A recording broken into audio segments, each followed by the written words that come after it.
Welcome to the Invest Well Show. I'm your host, Michael Wall. Today, we're going to talk about, have you outgrown your CPA? You're like, what? Outgrown my CPA? Mike, I've outgrown my shorts. My belt's a little smaller than it used to be, but I don't know if I've outgrown my CPA. Well, it's interesting. You know, if you are listening to this particular show is focused and targeted on those of you that have really started to do well in life. You're making millions of dollars a year. And you're in a situation where you're saying, gosh, I am just getting killed in taxes. What can or should I do? And that's kind of the trillion-dollar question, isn't it? What should I do? I was thinking about just before I started this show, remember when we were younger, you used to play that game, red light, green light, and you had to kind of, when it's green light, you had to run quick, and they said red light, you had to stop and keep going back and forth and back and forth. That can sometimes feel just like life. You know, we have all of these ideas going around. We're kind of going and stopping and going and stopping. Oh, this is a good idea. No, it isn't. Oh, this is a good idea. No, it isn't.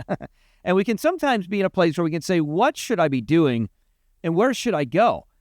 You know, and a lot of times in business, we create relationships along the way with financial folks, with legal folks, with medical folks, with, you know, all kinds of other folks. We create relationships along the way, and we sometimes can weigh a little too heavily on those relationships and not really logically think through the value that they're actually providing to us and for us. So I want to challenge you for a minute to take your emotional hat and friend hat off. Not that there's anything wrong with having friends or being emotional from time to time. And I want you to put on your business hat, just like you do when you're in business, you're looking at a deal, you're developing something, you're building a company, you're integrating certain techniques in your sales process. You're looking to build and grow some type of tech company or whatever you're doing. You're focusing on what you're doing so you can make good decisions. You have your business hat on. You're not making decisions emotionally. You're making decisions from a business lens. Does this make sense, dollars and cents wise? And so I want to challenge you to think about that in relation to the interactions that you have. In particular, I'm going to talk today about the CPA relationship, right? This is something where many folks are engaged in some type of a relationship with a CPA, right? Or an enrolled agent or something like that. And oftentimes, if you're like me, you're in a place where maybe you've developed a relationship when you started in business. Many of you know I have other companies, Wall Private Wealth, U.S. Private Wealth, and some other companies that I've started years and years ago helping families with their wealth and taxes. And you build relationships with other professionals. What happens is, as you develop over the years, you're in a place where you kind of can come to the place sometimes where you can outgrow that professional. What do I mean by that? Well, think of it like a doctor. If you're in a place where you've gone to a doctor for years and years and years, and all of a sudden you go and you get your blood pressure checked and your cholesterol checked, and you want to make sure that you're okay. Now, if you're like me, I'm 46 at the time of shooting this show. Things start to change a little along the way, so you have to have different tests to make sure that you're healthy, to make sure your body's functioning as it should.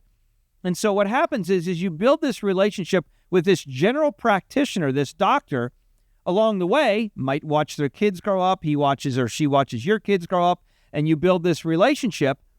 But if it comes time where you need a specialist, let's say you break your foot, or you break your hand, or God forbid, you get a golf ball-sized tumor in your brain, right? Even though you've gone to that GP for years and years and years, one of the things they're going to do is they're going to recommend that you go and talk to a specialist in this medical space because that's what they do each and every day. When you look at your CPA, a lot of CPAs that exist out there are great people. They're analytical, they're focused, they're trying to do a great job. They're not trying to do a disservice to their client. The challenge, however, is they're in a place where they've only lived in an arena where they've worked primarily with people that are making less money annually maybe than you are now. The typical CPA is just not working with folks that are making millions of dollars a year.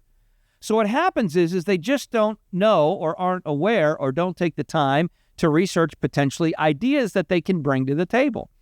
Now, one of the reasons that happens is because they have built their business and they find themselves so busy and actually filing returns, maybe taking care of audits or doing some type of audit work for companies or businesses.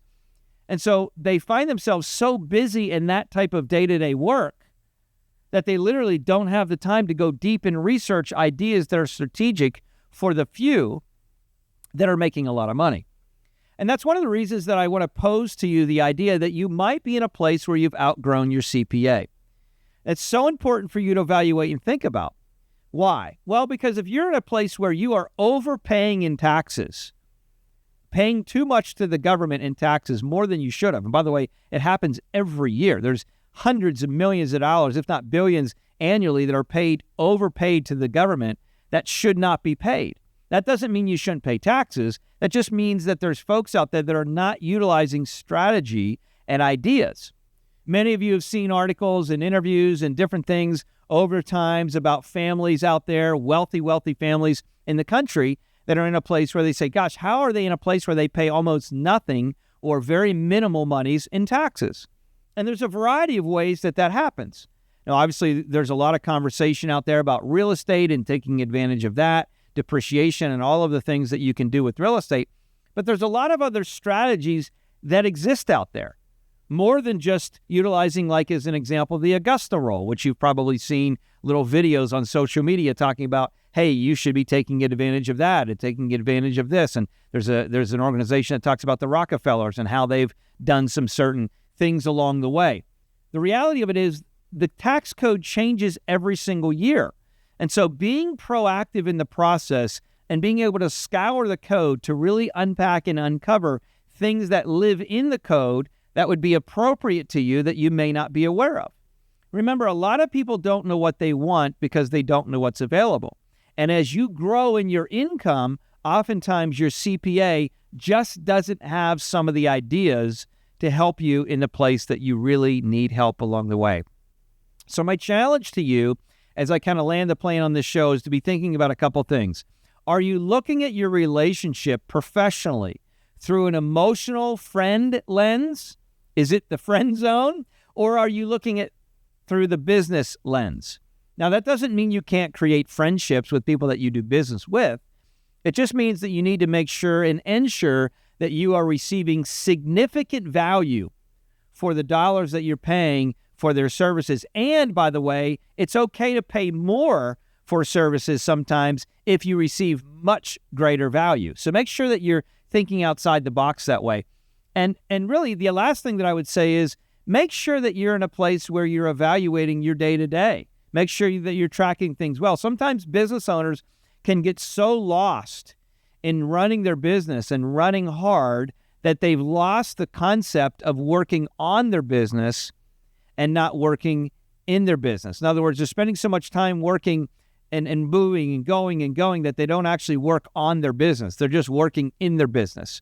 So I want to challenge you to think like that. Listen, the sponsors of this show, Wall Private Wealth, is a company that's done a great job of coming alongside high-income families for years. So if you got questions, the domain is going to be on the screen. You can head over there, reach out to the team. Or if you're listening to this via audio, it's leanonthewall.com. And check them out, have a conversation with a team member there. But I'm going to challenge you to think about whether or not you have outgrown your CPA. It's a great question. By the way, it's your money. You've earned it. Keep more of it. Be blessed. We'll talk to you soon.